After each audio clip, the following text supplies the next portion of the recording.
Dear students, आज हम determinant chapter में नेक्स्ट एक्सरसाइज 4.3 की तरफ बढ़ते हैं, जिसका आर्टिकल है या हेडलाइन है to find the area of a triangle using determinant. तो ट्राइंगल का area for any triangle A B C सब लोगों ने पढ़ा है सिंपल कोऑर्डिनेट ज्योमेट्री में। When its vertices are known to us x1 y1 x2 y2 x3 y3, then area of triangle ABC is given by half. Mod is there because everybody knows mathematically area is considered to be in magnitude or area is considered to be always positive. So mod of first of all x1 y2 minus y3 plus x2 y3 minus y1 plus x3 y1 minus y2. The mod is closed there.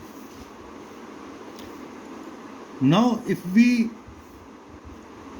write the same expression in determinant form, so we can find the above expression is nothing but the determinant form of this one. First coordinate x1 y1, write 1, x2 y2, then write 1, x3 y3, write 1.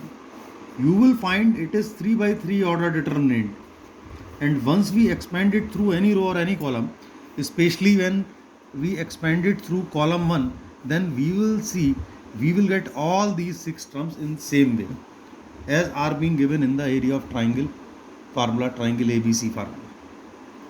So this is what we call area of triangle by using determinant method. तो अक्सर सवाल में book में आता भी है, क्योंकि आपके यहाँ एरिया ऑफ ट्राइंगल निकालने के ही इसी बार 2 मेथड है, एक डिटर्मिनेंट मेथड है और एक आपके आगे आएगा जब वर्टिसेस दी हुई है बाय यूजिंग इंटीग्रेशन मेथड। तो इसलिए यहाँ इम्पोर्टेंस इस फार्मूले की या इस फार्मूले की नहीं है, इम्पोर्टेंस यहाँ पर आपके पास मेथड की भी है, क्योंकि अगर इस मेथड से आपसे सवाल पूछा जाता है तो वो 2 मार्क्स में आता है, और अगर बाय यूजिंग इंटीग्रल आपसे सवाल पूछा जाता है तो वो 5 मार्क्स में आता है। तो इसीलिए मेथड की इम्पोर्टेंस है। और फिर इसमें एक चीज़ ध्यान देने वाली बात है कि जब भी हम एरिया ऑफ ट्राइंगल ABC की बात करते हैं और उसके एरिया एक्सप्रेशन की बात करते हैं, तो यहाँ एक टर्म ऑटोमेटिकली, चाहे वो कंसेप्ट हमारा यहाँ हो, चाहे वो कंसेप्ट हमारा 3 डायमेंशन में हो, चाहे वो हमारा कंसेप्ट कॉम्प्लेक्स नंबर की ज्योमेट्री में हो, चाहे वो हमारा कंसेप्ट कोऑर्डिनेट ज्योमेट्री में हो, कहीं भी हो, अगर हम बार बार ये कहते हैं या एक बात ये कहते हैं मोस्ट इम्पॉर्टेंटली कि if area of triangle ABC is 0, which means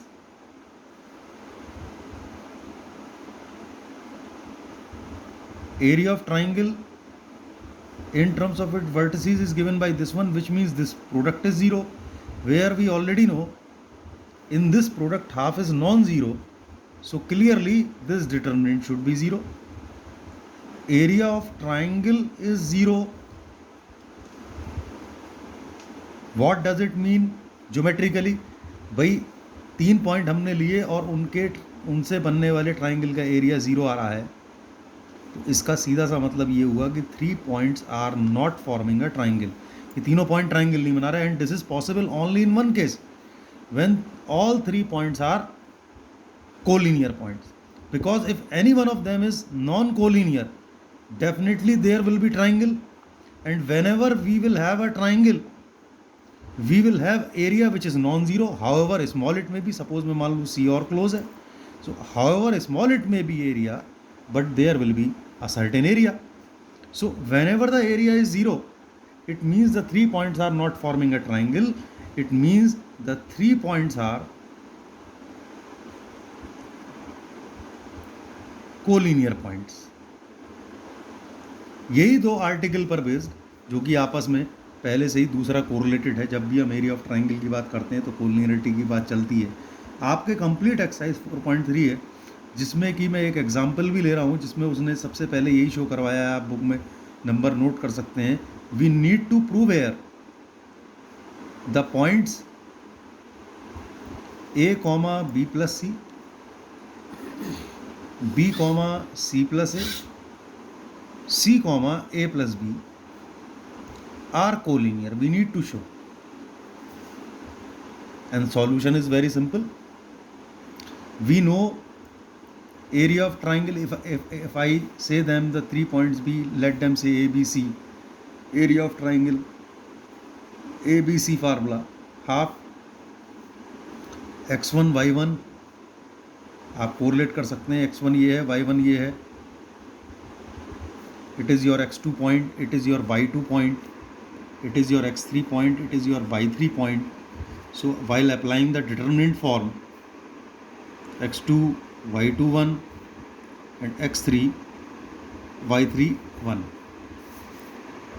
While simplify it, और मैं सिंप्लीफाई करूँगा इसे डिटर्मिनेंट की प्रॉपर्टी से, जिससे आपका लिटिल बिट थोड़ा सा 4.2 का भी रिवीजन हो जाएगा.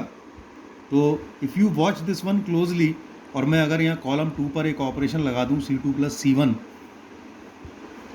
तो you will find third column will give us same element A plus B plus C. Column 2 will give us same element, and now we can take A plus B plus C common from column 2, and as we already know by the property number 3 of determinant, here C2 and C3 are identical or have become identical, so its value is 0. हमने area of triangle formed by these 3 points निकाला, and it comes out to be 0 whatever ABC may be. So it is very clear, point A B C are collinear. अब हम इसमें most importantly एक और सम का discussion करेंगे next video में, जबकि आपको उसने 3 पॉइंट्स दिए हुए हैं और उन 3 पॉइंट्स में उसने कोई भी एक अननोन छोड़ दिया आपके पास k लैम्डा म्यू करके, और for he is asking for the value of k, lambda or mu, whatever the unknown is there, so that the points are collinear, or these points are forming a triangle whose area is given by this one. So thank you very much for watching this video.